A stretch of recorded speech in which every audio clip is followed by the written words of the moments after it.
What's good, everyone? Welcome back to the show, man. Recap with Mo. Well, we're getting ready to get into a brand new episode breakdown of the family business. But before we get into this thing, make sure to like and subscribe to this channel so you don't miss shit in it that's going down, alright? So the episode we're getting ready to get into is for season 5, episode number 1, titled The Aftermath. Now, the synopsis states, the Duncans try to put the pieces of their fractured family back together after Uncle Larry's rampage and Junior's revelation, and Vegas' release from prison comes with a heavy price. Now that we got that out of the way, let's go ahead and get into this thing. Alright, y'all, so we kicked this episode off with the Duncans holding this meeting with all the shareholders at this yacht. Now, LC's son, Vegas is talking to his pops, asking him if he's really sure if he wants to continue with this meeting with the stockholders or whatnot as they're showing up one by one. LC tells him that, look, man, you have no choice. All you have to do right now is just pretty much trust me, or better yet, go back to prison. So you already know what option he took. Definitely after LC put it out there the way that he did, he told him like, nah, man, I'm just going to follow your lead. Wherever you go, I'm going to go, right? Secondly, he really doesn't want to get away from his son, Nevada, because he's already spent so much time away from him, spending time behind bars or whatnot. So anyhow, he's like, look, wherever you go, I go, right? So anyhow, going on from there, we head over to the crib where we see June, pretty much hurrying his mom's Donna, who's played by Lisa Ray, to hurry up and come on before she misses her flight. So she's headed to Vegas with this guy that he doesn't know. So he's asking all of these questions, trying to see if she will finally reveal something to him. So she was like, look, boy, I don't need you all up in my business.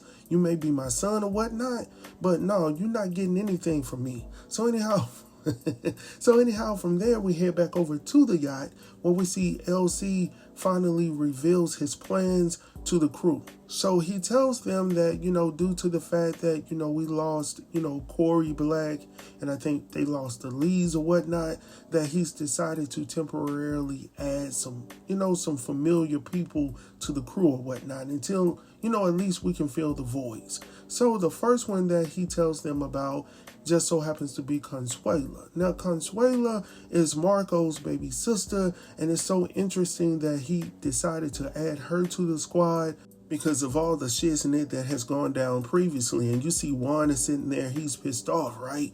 Like, why in the heck is she here? So we could talk about that later, but we already know what it is. So anyhow, LC tells them pretty much that she's the new madam of the Hellfire Club. So she's essential. She has a lot of power that she can bring to the table or whatnot. So anyhow, from there, after he introduces her as the first member, that's being added to the crew, Juan is not happy, as I stated before. As a matter of fact, he leans over and whispers to her because she sits directly next to him, and he tells her, like, you need to go home. She was like, look, I'm not going anywhere. I deserve to be here.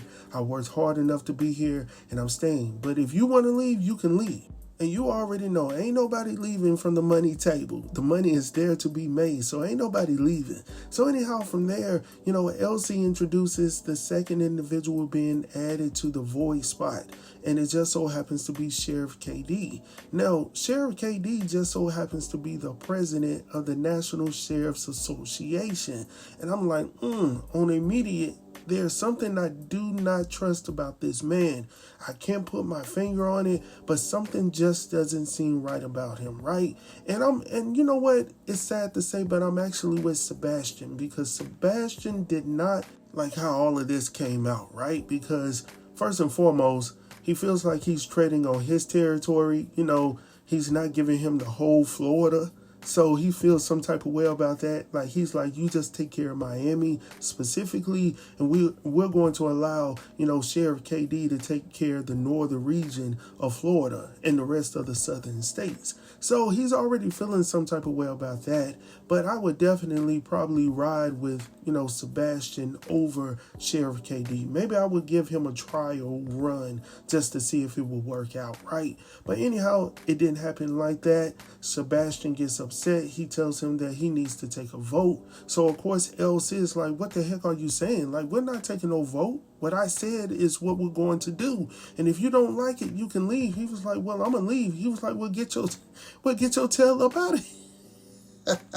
And then he apologizes to the people like I apologize for the uproar. No, man. Don't apologize to me. So anyhow, from there, we head over to the hospital where we see Orlando and his girl Ruby. They're going over to get their son from the hospital, and they're speaking to the doctor about, taking Vincent up and out so he can go to the world of Disney, right? Every child loves Disney, and of course, the doctor allows them to take their son away. But the only caveat is they need to make sure that he's able to be back within 2 weeks so he can finish his treatment and whatnot. And they was like, oh yeah, we'll bring him back. Whoop, whoop, whoop. So anyhow, from there, we head over to see Charlotte surprising Auntie Diane. And of course, Rio has come along for the ride. So after, all of the introductions and the hugs and kisses and all of that stuff, Aunt Diane turns her attention to Rio and tells him that she heard that he's living an alternative lifestyle and that she thinks that he would be perfect for her son. And I'm like, what the heck is what type of situation is this, right? So anyhow, when they get outside, Miss Charlotte and Rio, they going at it. Charlotte is trying to understand, why Rio is responding the way that he's responding right now. And Rio is like, look, I ain't here to be hooked up. I'm not looking to be hooked up. And I don't even know what he looks like. None of that. Secondly, you didn't even ask me. She was like, I didn't. He was like, no. She was like, well, I'm sorry, baby, but you got to do this. So they sitting down in the car. They're talking about the situation, not paying attention to their surroundings. And I always tell people all the time, I don't care what you're doing. When you get in that car, lock the door and get to moving, man. Like, after you put on your seatbelt, go ahead and have it already in the gear, man. Have your foot on the brake, ready to go. Either you driving forward or you pulling backwards. Whatever it is, do it real quick, right? So anyhow, from there, while they sitting there conversing and whatnot, going back and forth, the guys done got up out of the vehicle, and they on both sides of the vehicle telling them to get out, and they got those them boom booms in their hands, right? So, of course, Rio ain't feeling it. He really wants to get out and do something, but unfortunately, he ain't got nothing with him. So, his mother is like, look, Rio, just keep your hands high and get up out of the vehicle. Now, I'm going to be honest with y'all. This has got to be the slowest carjacking I've ever seen in my life. Because, look, it took Rio and his mom forever to get up out of the vehicle. Once they got up out of the vehicle, old boy came to one side, the passenger side of the car. He was talking to the other dude on the driver's side, like, you good? Everything good? You got the keys? You got everything? You got your seatbelt on? Go ahead and do all of that, and then follow me. So then he pimps walk all the way back to his getaway vehicle, and then they finally leave. And old boy that's driving the Porsche, he's sitting over here stopping at all the stop signs as he's leaving. I'm like, what type? So what type of situation is this? So of course Rio is upset, but his mom Charlotte is like, you're gonna be good, we're gonna be all right, don't worry about it, we'll get the vehicle back, essentially, right? She already knows that. So anyhow, the next thing we see is Paris and Nevada pulling up to scoop up, Charlotte and Rio. Now, when Rio gets in the vehicle, he's fire hot, right? He's ready to do something, do a little something. But Charlotte is like, look, just keep your cool. I don't want you to get involved. I want you to stay safe, right? And then she tells, Nevada to get on it. I want you to pull up the GPS on the vehicle, whoop, whoop, whoop. And then I want you to send that information over to, what's his name? Who did she say? I think she said Curtis. Yeah, I think it was Curtis, right? So anyhow, from there, speaking of the stolen vehicle, the car thieves, we see them on the interstate, and they finally make it to their destination when they come over to this lot. And this lot is actually owned by none other than LoJack. So LoJack has this, this auto yard or whatnot, but obviously he been into some shady stuff before and not too long ago, because one of the nephews let that be known that, hey man, you ain't been that far removed from this because you just did something with my homeboy not too long ago.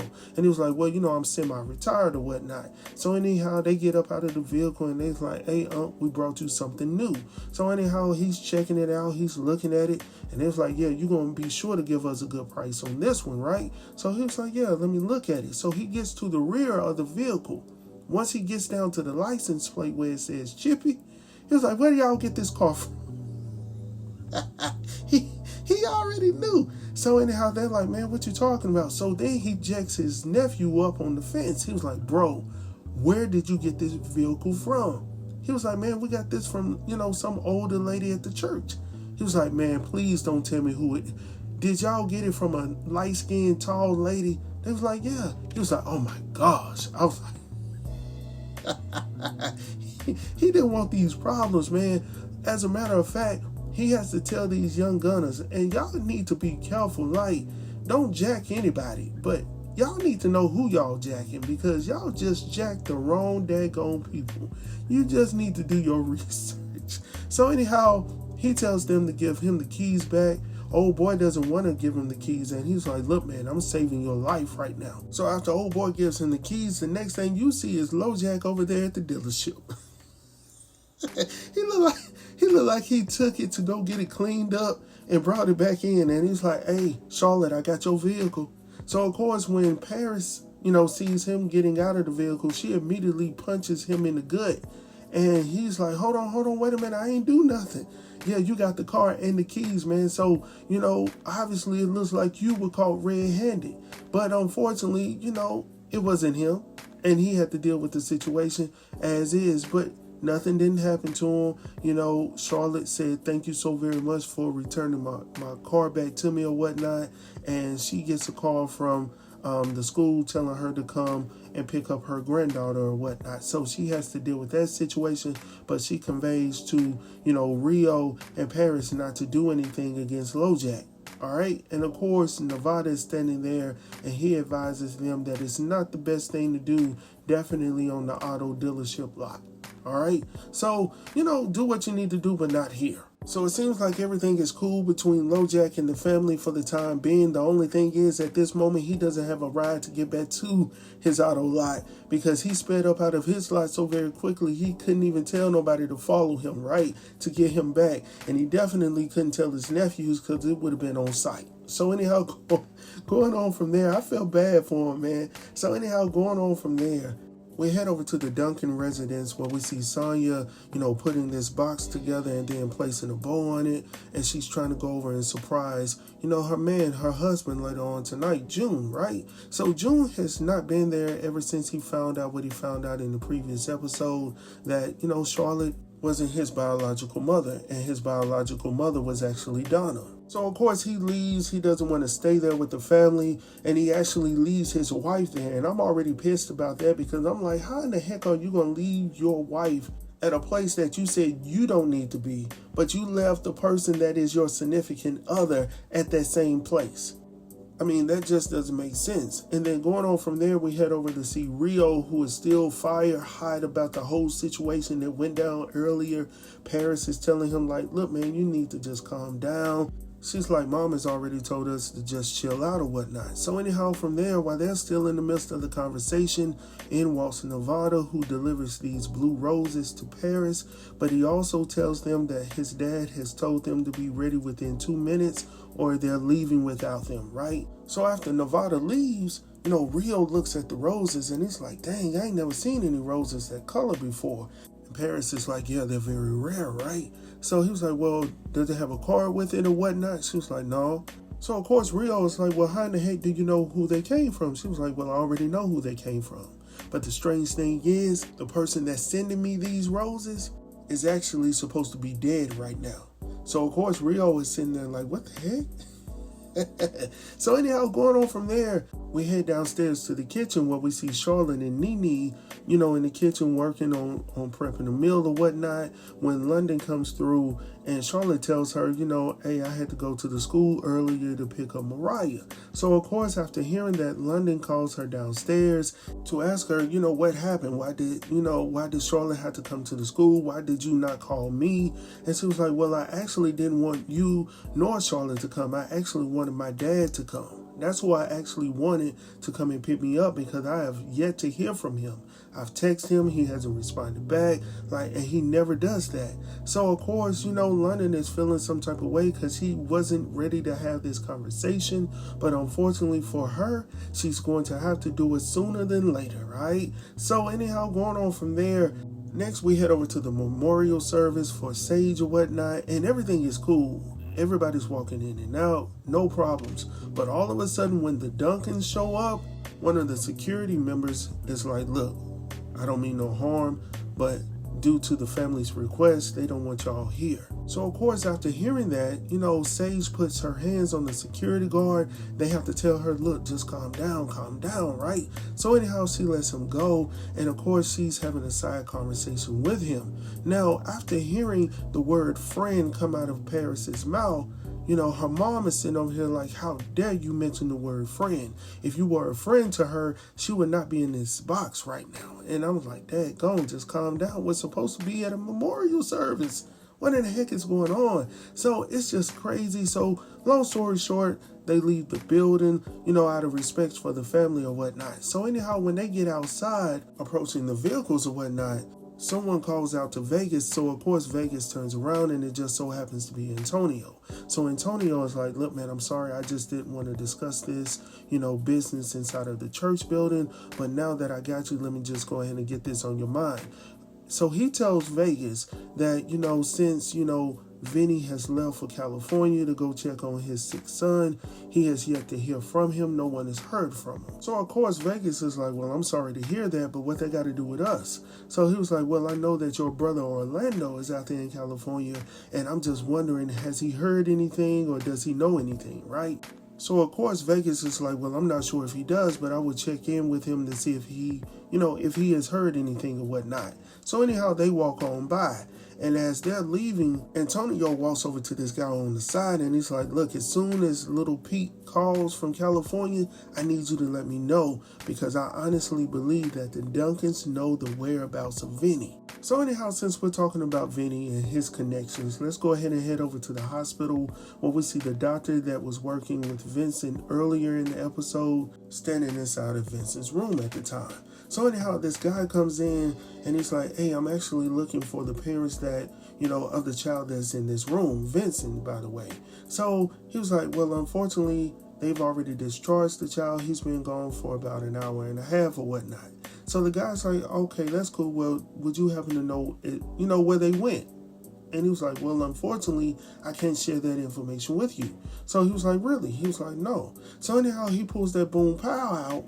And of course, old boy's like, oh my goodness. So anyhow, the next thing we see is Orlando returning back to the hospital. Now, his reasoning for coming up there is so he can pick up the teddy bear, that large teddy bear that was left on the bed or whatnot in Vincent's room. So when he gets there, he talks to the nurse, but while he's getting ready to walk towards the room, he receives a phone call from his brother Vegas, asking, has he heard anything or seen anything about Vinny, right? And he was like, no, I haven't, and that's strange because he never answers the question. If you notice that he never answers the question, but he was like, that's real strange that they would come to us. That's very disrespectful. I was like, really? So anyhow, while he's getting ready to walk towards, he sees the window open and he can see the man in there with the boom pow pointed towards the doctor. So of course he goes into the vacant room and he calls Ruby after he gets off the phone with his brother. So he calls Ruby and he tells her that he needs her to go ahead and leave. And she was like, no, I'm not leaving without you. He was like, no, I need you to listen. I need you to get out of here. There's $200,000 in the bag next to you. I need you to take that money in that bag and get the heck up out of here. Don't worry about me. I'm going to be okay.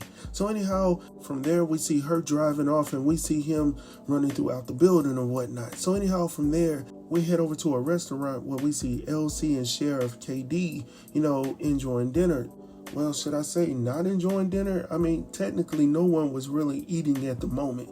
But anyhow, the sheriff has invited him out to pretty much talk to him about, what he needs to do to, pretty much shore up the South, but also, most importantly, to ensure the safety of his son who just got out of prison, talking about Vegas, right? So anyhow, LC is like, okay, what are you suggesting? So the sheriff is sitting over here like, well, I think your number one priority would be, to keep your son's safety into place. And the best way to do that is to connect with Jonah. Now, Jonah is a person that he can find you, but you can't locate him. But that's crazy because you're asking me of a price tag of $5 million. The fact is, I need to be able to find you and locate you at the same daggone time, because ain't nobody giving you that amount of money and cannot locate you when I need you, right? So anyhow, when he told him that figure, LC's eyes almost popped out of the back of his $5 million. $5 million. Look, man, if I was LC, I would just send some goons down there to get my job done, right? Like, $5 million? Because he gets up from the table talking about, okay, where you going? He was like, look, I got to go get this money. And he was like, well, don't forget to pay your tab. Like, LC is like, but you invited me to come out to dinner. So already I told y'all in the initial part of this video, I do not like this sheriff. Something is not right about him. And maybe LC is going to have to get into him a little bit too. I'm not sure, but definitely right now it's not looking favorable for LC in this connect. All right. So anyhow, lastly, we head over to see Sonya sitting in the vehicle. She's getting ready to go and surprise her husband, June, who she has not seen in a little bit of time. So she gets herself together, prepping, get her little makeup on. And I ain't gonna lie, she looking tasteful. All right. Looking good in that pink dress, girl. Anyhow, from there, when she knocks on the door, he comes to the door, whatnot. He's like, what do you want? I'm busy right now. I'm like, hold on, wait a minute, man. This your wife. You ain't seen her. You see what she looking like with this bubblegum dress on? You see the little package and gift she got in her hands for you? And you sitting over here being ungrateful? So when she shows him the package, he was like, so what you doing? You trying to buy me out like this family, like this little fake family? She was like, look, first of all, I ain't got nothing to do with this family. So he looks at her like, what you talking about? She's not a member of the family. You brought her in. When she was a nurse, bro, you brought her into this family. You told her to stay at the crib. You sitting over here mad at her for your mistake. You told her to stay with the family because you needed to get your head together. Which head are we talking about? Because you sent her away packing when all she was trying to reveal to you is that you got a baby on the way, son. And then you got these two little scallywags on the inside of the building that don't... Man, listen, man, you got a whole chicken dinner outside and you got these chicken legs on the inside? Man, get up. Get up out of here, man. Get up out of here, man. And I'm not liking June right now. Don't mistreat Sonya. Man, listen, man, let me get up off of this internet, man. Anyhow, that's pretty much it, man. I will have episode 2 ready for y'all tomorrow. Make sure to like and subscribe to this channel so y'all don't miss shit that's going down, all right? I'll talk to y'all soon. Peace.